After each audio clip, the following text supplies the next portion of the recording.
Hello and welcome to Bespoke Unit. My name is Rafael and today I am back here with the Seiko SKX Pepsi.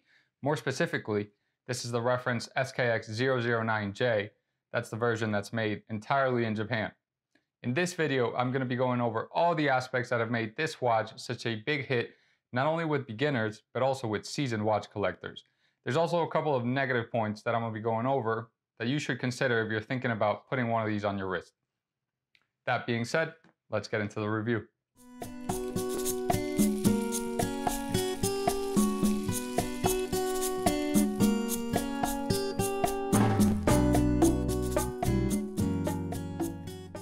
Here it is on my wrist, the Seiko SKX009J.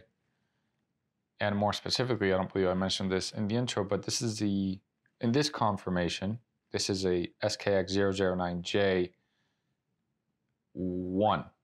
Yeah, 1, because that last number is going to speak to the strap that you can see this is on. And when I take this off, I'll get a bit into the strap and perhaps why it's not the most ideal thing. However, it is quite an iconic look. I'm not sure if I've seen this kind of strap anywhere. To be quite honest, at first I didn't love it. Thought it's weird, made the watch bulky. However, the more I get to wearing it, it is again super unique. There's no strap, perhaps more SKX than this wave rubber strap, which I have become a fan.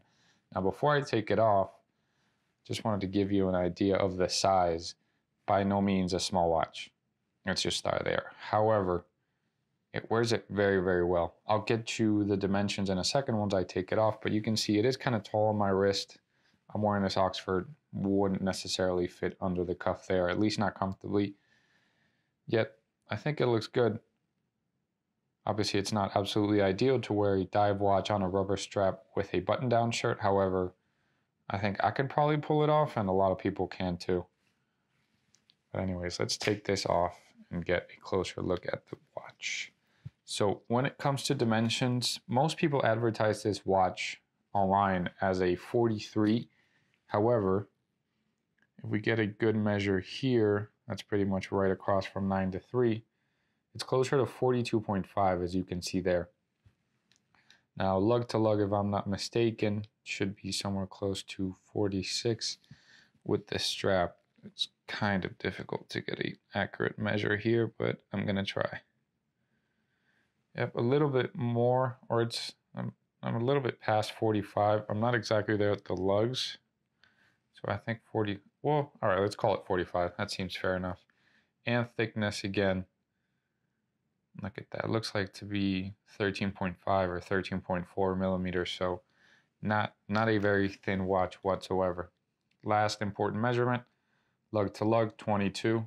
A very, very common strap size, let's say. So you will surely understand now why people like to change the straps on these SKXs, what collectors do. Because it's essentially, if you're likely to buy a strap for another watch, it'll probably fit this one. Now, taking a closer look at the case, we can see that there is brushed finish on top of the lugs throughout. A little bit of a scratch there, and a polished finish here on the side. It is kind of disappointing knowing how much collectors like to change the strap on this watch. There's no lug holes, so you're going to have to get in there with your tool. And especially if you bought the watch on this strap, this rubber is pretty stiff. It'll take a little bit of work. However, absolutely doable. And obviously with practice, it'll get easier. But again, it could be easier. And in fact, well, I don't have the Seiko 5 Sports. Again, we've reviewed a ton of those models on the channel, and that's the model that arguably replaced the SKX. They do have those lug holes there, which are super, super convenient. Continuing on, we can see the bezel.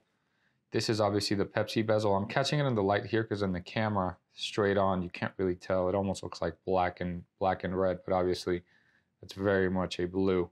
Very nice shade of blue, and likewise the red does pop a bit. There's not too much red there, which I think there's the proper amount. We do have a luminous pit here at the top. I can't really get it to shine right now. Maybe you can see it a little bit in the camera there. Of course, unidirectional diver's bezel. You do have the knurling here on the outer circumference. That'll help you get a better grip on there. Moving into the dial, again, I'm trying to catch it here in the light because this is a dark blue dial. However, I know it's probably coming through as more like black, but I can guarantee that it's a dark blue, which is also, this is also part of the mystique of the SKX, where, you know, once you get up close and personal with it, at least this was my experience, I became a much bigger fan of the piece. Once you get up close with it, you detail it, and you wear it a bit, you'll see it's rather comfortable. It goes with everything, or most things, let's say. So it's easy to get to love it. Again, I'm trying to capture the blue, but there's only so much I can do. Now, of course, you can see there's plenty of generous lume on the dial here. Again, you can sort of see it shining there. There's a lot of light here, but tons of it. Large plots, large indexes. So, you know, there's no issue here with the legibility. Hands at center are polished. Again, tons of lume. We do have that dual tone seconds hand. Again, easy legibility. A printed minute track on the inside on the rehot. And then that's the same blue with a white, not font, but white print for the minutes. Now you'll see there at the bottom, made in Japan. And that's one of the artifacts on the piece that will essentially let you know that this is the J model. Another one is under the diver's 200 meters there that you see. Well, it's kind of covered, but it says diver's 200 meter. You see that it says 21 jewels now. I have another Pepsi here.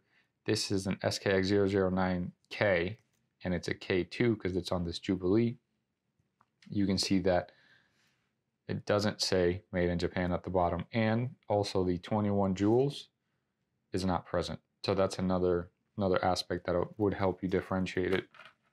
Other than that, there's an engraving here that also mentions Japan, but other than that, the movement is the same. The watches look almost exactly the same. It really comes down to the collector and their preferences. Before moving away from the case, I do want to mention that this is a screw down crown, which allows this case to be water resistant down to 200 meters. That's about, I believe, 660 feet, which is obviously plenty, especially if you're diving. And this is a ISO, this could be certified as an ISO watch. However, that certification is done on an individual basis. And I don't believe Seiko, I mean, they'd probably have it on the watch if it were officially certified, but the watch meets the specs to be ISO certified. As I was mentioning, screw down crown. This is at position 0. At position 1 is where you can change the date that I don't want to do right now because of the time. Okay, so position 0. Unfortunately, no hand winding. You'd be able to hear it there as I turn the crown. Not happening here.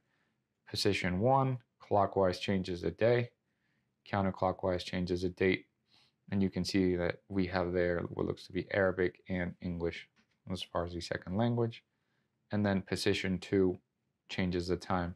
Another thing to note, you can see I'm out in position 2. This movement does not have what's called a hacking seconds, where the second hand would have stopped, so I can be super precise while setting the time.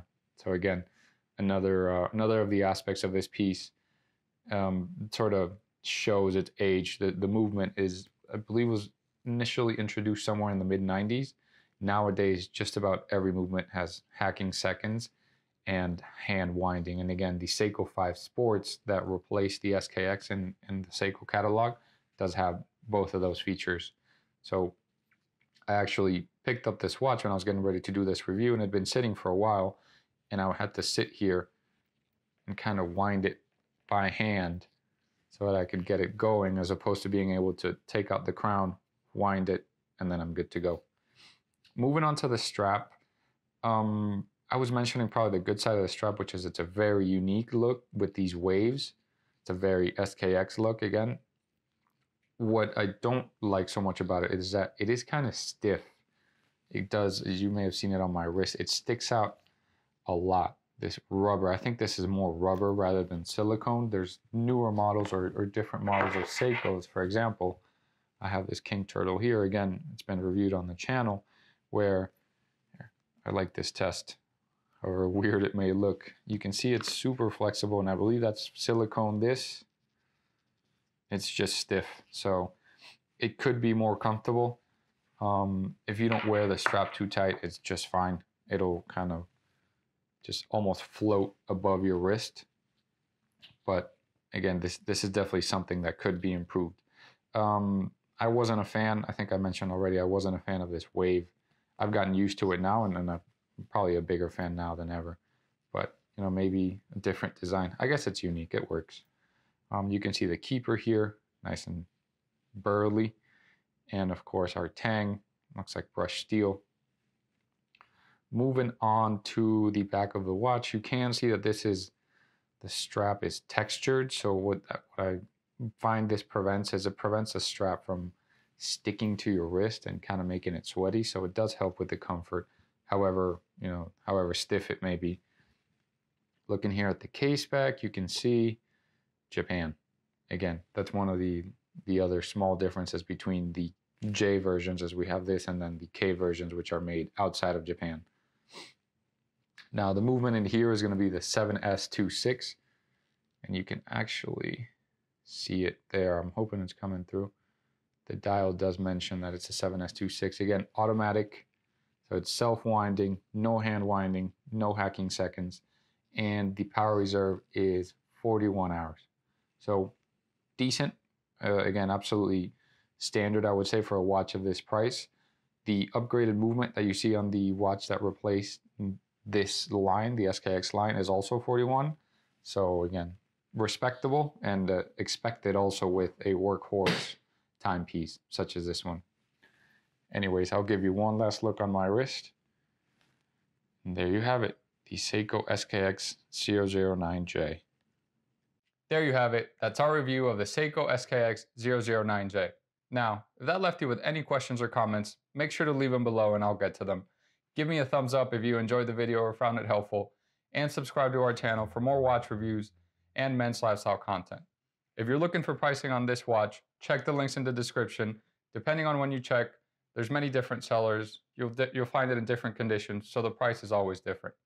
As always, I'm Rafael. This is Bespoke Unit. Thanks for watching.